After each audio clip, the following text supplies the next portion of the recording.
잠언을 크게 나눌 때 네 가지의 큰 제목으로 나눌 수 있다고 말씀을 드렸습니다. 특별히 잠언 16장은 이제 그 세 번째 큰 주제로 솔로몬의 두 번째 잠언을 다루고 있습니다. 16장은 특별히 우리 삶의 모든 영역에 주님께서 주권을 가지고 계심을 말씀해 주고 계세요. 주님께서 우리의 삶의 모든 주권을 가지고 우리의 삶을 다 이끌고 가신다는 큰 주제를 가지고 있습니다. 여호와를 경외하는 것이 지식의 근본, 지혜의 근본이라 하였는데 결국은 우리의 모든 인생이 다 주님 손 안에 달려 있음을 16장에서는 말씀을 하고 좀 더 명확하게 말씀하고 있는 셈입니다. 우리가 사는 인생사가 다 우리가 세운 계획 같죠. 우리가 열심히 계획 세운 것 같고 우리가 가장 좋은 계획을 세운 것 같지만 결국은 모든 것이 다 주님 손 안에서 돌아가고 있는 일이다. 그렇게 말씀을 하고 있습니다.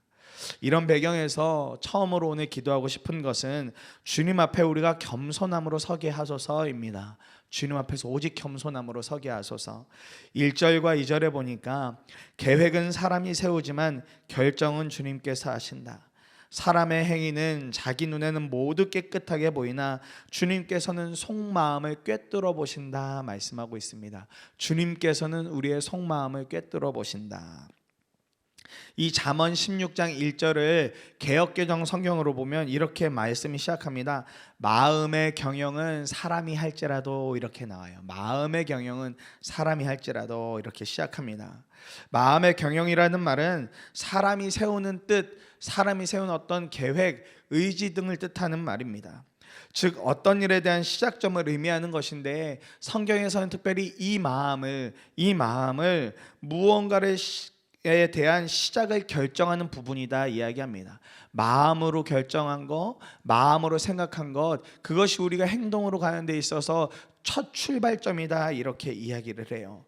마음이 우리가 하는 모든 행동의 시작이거든요. 무언가를 갖고 싶다, 무언가를 하고 싶다, 마음에서 결정이 내어지는 것이죠. 그러고 나면 어느 순간 그것을 실행하거나 실천하기 위해서 몸으로 움직여지게 되어지는 것입니다. 우리 마음 상태가 늘 순수하다거나 늘 선하다면 전혀 문제가 되지 않을 것입니다. 우리가 마음으로 품는 것이 늘 선하고 늘 순수하고 늘 바른 것이라면 문제가 되지 않을 것이에요. 그러나 우리가 말로는 얼마든지 순수하거나 선한 것을 이야기하면서도 이 마음과 말이 같지 않을 때가 있더라고요. 마음과 말이 전혀 다르게 행동할 때가 있더라고요. 그래서 우리 속담에 겉다르고 속다르다라는 말이 있는 것이죠. 말로는 너무 좋게 말하지만 속으로는 다른 마음을 품고 있는 경우들을 우리가 종종 볼 때가 있습니다. 오늘 말씀은 더 나아가서 우리가 하는 착각을 하나 알려주고 있습니다. 사람의 행위가 자기 눈에는 깨끗해 보이지만 주님은 속마음을 아신다고 이야기하세요. 사람 스스로는 내가 하고 있는 모든 행동 난 잘하고 있고 난 너무 깨끗하고 이렇게 이야기하지만 주님은 그 이면에 있는 속마음을 아신다고 말씀하세요. 자신의 모든 행동이나 결정이 완벽하다고 스스로 이야기를 하는 경우가 있어요. 내가 한 건 아주 완벽해, 내가 한 건 아주 나이스해, 이렇게 스스로 말하는 경우들이 있습니다. 특히 저 같은 경우는 목회자다 보니까 말을 많이 하게 되지 않습니까? 목사 안수를 받고 나니까 가장 어려운 것이 말이 되어지더라고요. 말. 그리고 가장 괴로운 것이 제가 말한 것과 저의 삶이 일치하지 않으면 거기서 오는 괴리감이 너무나 크더라고요. 고작 몇 달 안 됐지만 그것이 가장 제 삶에서 뼈저리게 느껴지는 어려움 중에 하나더라고요. 성경은 자신의 행위를 스스로 판단해서 깨끗하게 보는 사람을, 자기 스스로 깨끗하다고 말하는 사람을 이렇게 얘기합니다. 마태복음 7장 3절에서 어찌하여 너는 남의 눈 속에 있는 티는 보면서 너의 눈 속에 있는 들보는 보지 못하느냐, 이렇게 이야기합니다. 이런 사람들을 향해서 무엇라 이야기하냐면 외식하는 자라고 이야기해요. 외식하는 자. 외식하는 자라 함은 교만한 사람을 말하는 것이죠. 교만한 사람. 우리가 교만하면 절대로 자신의 연약함, 자신의 모자람을 이야기하려고 하지 않습니다. 아무도 나를 모를 것이라고 생각해요. 다 나를 모를 거야. 내가 마음으로 무슨 생각하는지 겉으로만 멀쩡하면 아무도 내 속은 모를 거야 라고 그렇게 이야기하고 다닙니다. 그래서 내가 하고 있는 행동이나 내가 하고 있는 모든 결정들이 다 올바르다고 그렇게 스스로 여깁니다. 그러나 오늘 말씀에서 주님은 분명하게 말씀하세요. 우리의 속마음을 훤히 다 알고 계신다고요. 우리의 속마음을 다 꿰뚫어 보고 계신다고 주님은 말씀하고 계십니다. 나 자신이 어떤 동기와 어떤 마음으로 살아가고 있는지 주님은 이미 다 알고 계신다 말씀하세요. 우리가 자녀들 키우다 보면 종종 이런 것들을 알게 되지 않습니까? 갑자기 아이가 와서 애교를 부리고 평소에 하지 않던 행동하다 보면 그 선한 행동 안에는 분명 뭔가 다른 마음이 있는 거죠. 뭔가 자기가 원하는 것이 있다든지 자기가 필요한 것이 있다든지, 그래서 그걸 부모님이 좀 해줬으면 좋겠고 도와줬으면 좋겠고 자신만의 계획을 성취하기 위한 어떤 계획들이 작지만 있을 때가 있는 것을 보게 됩니다. 처음에야 그냥 모르는 척하고 넘어가 주지만 이런 행동이 반복되고 자녀의 나이가 꽤나 되는 부모님들은 다 아시죠. 얘가 지금 뭐 필요하구나, 얘가 지금 나한테 뭔가 원하는 게 있는 거구나, 아유 저 선한 행동 뒤에 무언가 필요한 것이 있으니까 저렇게까지 하는 거구나. 우리는 행동 하나에도 그 의도를 다 파악하고 알게 되어지는 경우가 있지 않습니까? 이와 같이 사람도 사람의 속을 아는데, 사람도 행동하는 것 하나 보다 보면 이 사람의 속마음을 알게 되어지는데, 하물며 하나님이 우리의 속마음 진짜 의도를 모를 리가 있겠습니까? 다 아시죠? 우리가 겉과 속이 일치한다면 문제가 되지 않겠지만 겉과 속이 일치하지 않을 때 우리는 완벽하게 그걸 가렸다고 착각하지만 하나님은 그 속에 숨은 의도까지 다 알고 계시는 그런 하나님이시죠. 창세기 4장에 보면 가인과 아벨의 사건이 나옵니다. 근데 하나님께서 아벨의 제사는 받으시지만 가인의 제사를 받지 않으셨어요. 그러고 나서 가인이 막 투덜투덜대고 막 화를 냅니다. 그러니까 하나님이 왜 그러느냐고 이야기하시죠. 그런데 너의 낯빛이 왜 바뀌었느냐 그렇게 이야기하세요. 너의 문 앞에 죄가 도사리고 있다고 하나님이 말씀하세요. 가인이요 겉으로는 예배를 잘 드렸지만 그 속은 병이 들어있던 것입니다. 그 속으로는 죄가 가득 차 있던 것이죠. 그러고 나서 가인이 그 다음에 어떤 사건을 일으킵니까? 그 동생 아벨을 죽이죠. 하나님이 가인의 속마음을 보고 계셨어요. 겉으로 드려지는 예배하는 모습이 아니라 가인의 진짜 속마음, 죄가 도사리고 있고 누군가를 향해서 비난하고 핍박하고 심지어 자기 동생을 죽일 수까지 있는 사람이라는 사실을 하나님은 그 속마음을 꿰뚫어 보고 알고 계셨던 거예요. 사람은 완벽하게 가렸다고 생각하지만 하나님은 그 속을 보고 계신 하나님이십니다. 개그맨 김용만 씨 아마 아실 거예요. 이분이 교회 집사님이십니다. 아주 유명한 개그맨으로 또 진행자로 유명세를 떨고 있다가 그만 지난 2013년에 불법 사이트에서 상습 도박을 한 혐의로 검찰 조사를 받고는 출연중이던 모든 프로그램에서 하차를 하게 되었습니다. 그래서 한동안 TV에서 볼 수가 없었죠. 이분이 이런 이야기를 하시더라고요. 자신은 스스로 굉장히 착한 사람이라고 여겼대요. 자기는 스스로 굉장히 착한 사람, 썬데이 크리스천이기는 해도 나름 삶은 건전한 생활을 하며 살았고 무엇보다 다른 사람에게 피해가 가는 일은 하지 않았으니까, 다른 사람을 불편하게 하는 일은 하지 않았으니까 자기는 그래도 꽤 착하게 살았다고 그렇게 착각을 하고 살았답니다. 거기에 벌이까지 좋으니까 스스로 괜찮은 사람이라고 여기면서 그렇게 삶을 살았대요. 그러던 중에 손을 대면 안 되는 일에 손을 대어 버린 것이죠. 사실 이것도 다른 사람에게 피해가 가는 일은 아니었습니다. 그냥 자기 스스로가 재밌다 여기고 그냥 마치 취미를 하듯이 그렇게 했던 일인데, 그러다 보니까 아무 문제가 되지 않을 것이라고 생각을 했는데 결국 그 일 때문에 그의 삶이 완전히 망가지고 모든 방송에서 다 하차가 되는 그런 일을 경험하게 됐었죠. 그러면서 하시는 이야기가 사람들의 눈은 잘 피했는데 하나님의 눈은 피할 겨를이 없으시더랍니다. 자신이 말만 집사지 전혀 믿음 없이 주일에도 겨우 교회에 가는 정도의 삶을 살았대요. 너무 바쁘니까요. 방송 스케줄이 많고 그때 너무 많은 방송을 하고 있었으니까 주일에 아니면 좀 쉬고 싶고 그러니까 교회 전만 찍고 오는 정도, 그 정도로 신앙생활 하셨다는 거예요. 뭐 그 정도로 신앙생활하면서 살았답니다. 그런데 일이 다 끊어지고 사람들의 이제 냉랭한 반응이 이제 막 댓글들이 달리잖아요. 그런 냉랭한 반응들 보면서 정말 너무 힘이 드셨답니다. 그러던 중에 주변 연예인 몇 분들이 이렇게 다독여서 저쪽 IT에 선교를 하러 가셨대요.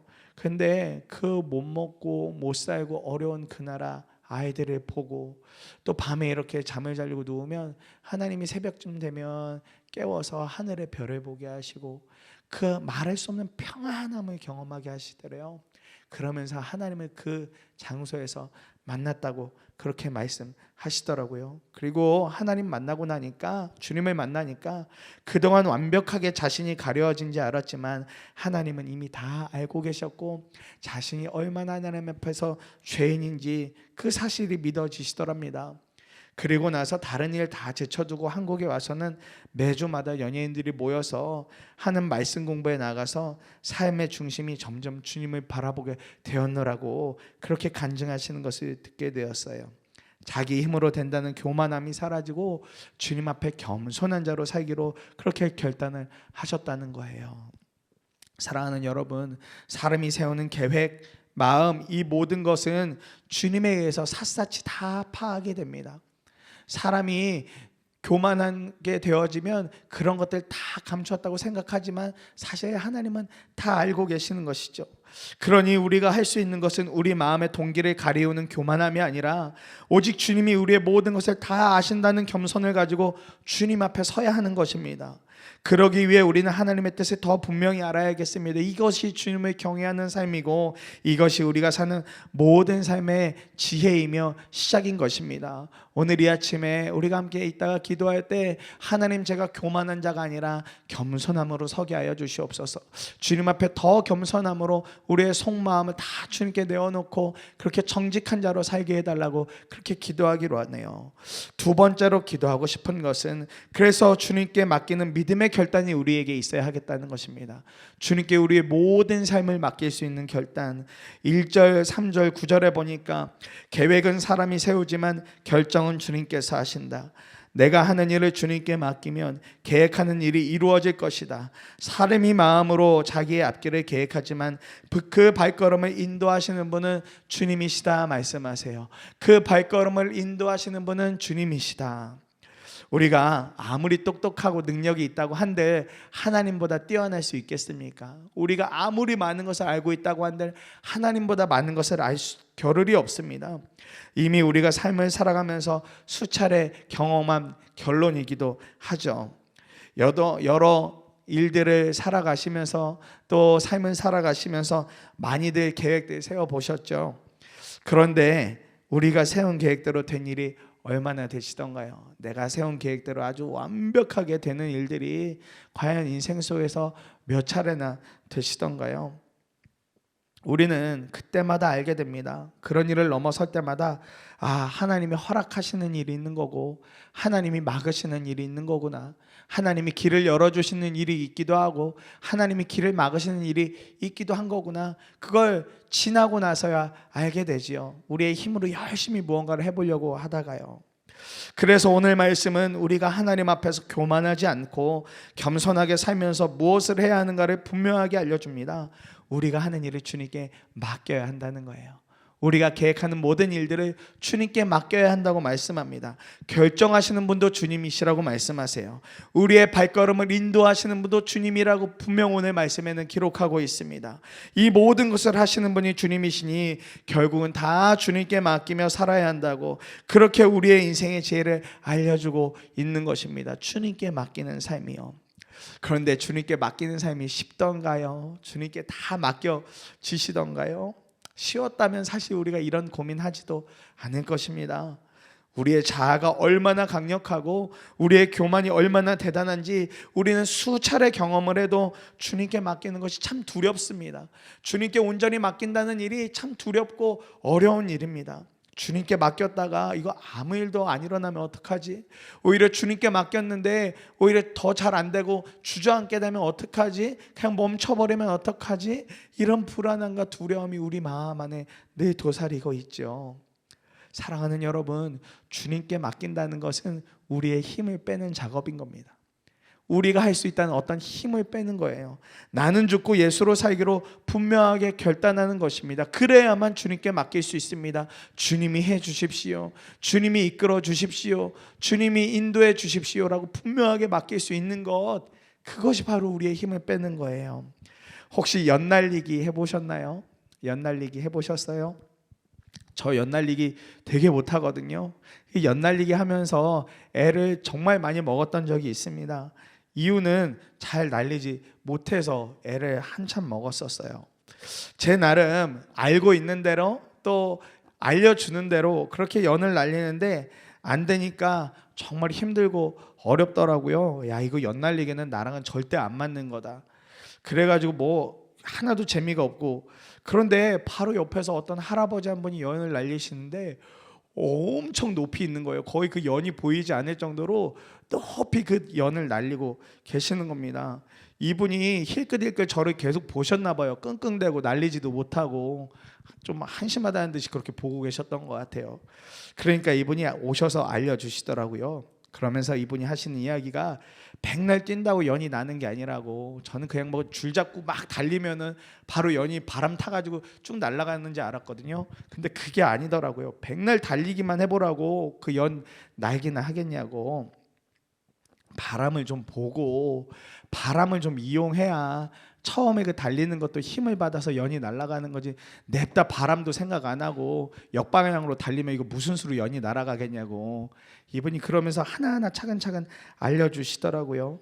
저는 무조건 달리고 실만 풀어주면 연이 날아가는 줄 알았거든요. 근데 그 말씀 듣고 다시 몇 차례 시도했는데 슬슬 이제 연이 바람을 타고 이 나는 것을 실을 통해서 이 손에 손맛이라는 걸 그때 알았습니다. 손맛을 통해서 알겠더라고요. 이제 연이 힘을 붓기 시작하는구나, 바람을 타기 시작하는구나. 그러니까 조금씩 풀어주고 하니까 조금씩 올라가면서 그제서야 이거 되게 재미있는 거네, 그제서야 알게 되어지더라고요. 그러니까 정말 재미있더라고요. 연이라는 이 사소한 것 하나도 힘을 빼고 눈에 보이지 않는 바람을 이용해야 하는 거잖아요. 내가 뭐 하려고 내 노력으로만 한다고 날아가는 게 아니라 힘을 좀 빼고 보이지 않지만 불어오는 그 바람을 이용할 때 점점 높이 날아갈 수 있는 것 아니겠습니까? 우리 삶도 이와 같다 싶더라고요. 우리가 살아가는 삶도 이와 같겠더라고요. 처음 도약을 위한 뜀걸음 달리기는 반드시 필요하겠죠. 이것이 마치 우리가 세우는 최선을 다한 계획이겠다 싶어요. 삶을 살아가면서 계획도 잘 세워봐야겠죠. 노력도 해봐야겠죠. 그렇게 최선을 다해서 살아가 봐야겠죠. 그런데 그 계획은 완전하지 못할 때가 있습니다. 열심히 달린다고만 해서 연이 나는 것 아니라니까요. 우리가 세우는 계획은 부족하고 연약할 때가 분명히 있습니다. 완벽할 수가 없어요. 그걸 완벽하다고 여기면 안 됩니다. 뛴걸음했다면, 달렸다면, 최선을 다했다면 이제는 주님께 맡기는 거예요. 우리 인생을 주님 인도해 주세요. 주님, 우리의 삶을 주님이 이끌고 가주세요. 주님이 주신 하루의 삶을 최선을 다해 살아갈 테니 주님이 모든 것을 이끌어가 주시고 주님이 책임져 주세요라는 분명한 맡김이 있어야 하는 것입니다. 사랑하는 여러분, 내가 내 힘으로만 모든 것을 하려고 발버둥 치니까 좌절하고 절망하게 되는 거예요. 안 된다고. 연 하나 날리면서도 그런데 우리 인생은 그것과는 비교도 되지 않는 인생이잖아요. 하나님이 날마다 24시간을 우리에게 선물처럼 주고 계시는데 그거 비교도 안 되는 일이지 않습니까? 그러나 힘을 빼고 내가 완전히 죽고 예수님으로 살면 어느 순간부터 우리의 삶이 주님이라는 바람, 인도하심을 타고 흘러가는 것을 경험하게 되는 줄 믿습니다. 우리의 힘을 빼고 주님께 맡기면 바람을 타듯이 주님이 우리 인생을 그렇게 이끌고 가시는 거예요. 그러다 보면 주님의 뜻에 합당한 일이라면 주님께 구하고 바란 대로 소원대로 되어지지만, 그렇지 않으면 하나님께서 자연스럽게 그 길을 트시고 막아주시는 것이죠. 이 은혜는 주님께 다 맡긴 사람만이 경험할 수 있는 은혜입니다. 이 은혜는 모든 것을 다 주님께 맡긴 사람만 깨달을 수 있는 귀한 은혜인 거예요. 말씀을 마무리합니다. 우리가 교만하지 않은 겸손함으로 주님께 나아갈 때, 주님께 모든 것을 맡기고자 하는 믿음의 결단이 있을 때 비로소 우리의 모든 발걸음을 인도하시는 주님을 경험하게 되는 줄 믿습니다. 오늘도 주님은 여전히 저와 여러분의 인생 가운데 이렇게 말씀하세요. 힘을 빼자, 함께 걷자, 나에게 맡겨라, 수고하고 무거운 짐진 자 다 내게 오라고 주님 말씀해 주시잖아요. 주님이 져 주시겠다는 거예요. 주님이 이끌어 주시겠다는 거예요. 그럼 우리는 맡기고 가벼운 마음으로 룰루랄라, 주님 제 인생 인도하시죠, 주님 제 인생 이끌고 가시죠, 믿음으로 내어드리고 함께 걸어가기만 하면 되는 것입니다. 이 하루에 대하여 최선을 다한 삶을 살아가지만 삶의 모든 주권은 주님께 맡겨서 우리의 발걸음을 인도하시는 주님과 함께 이 하루도 승리하시는 모든 성도님들의 삶이 되시기를 축복합니다.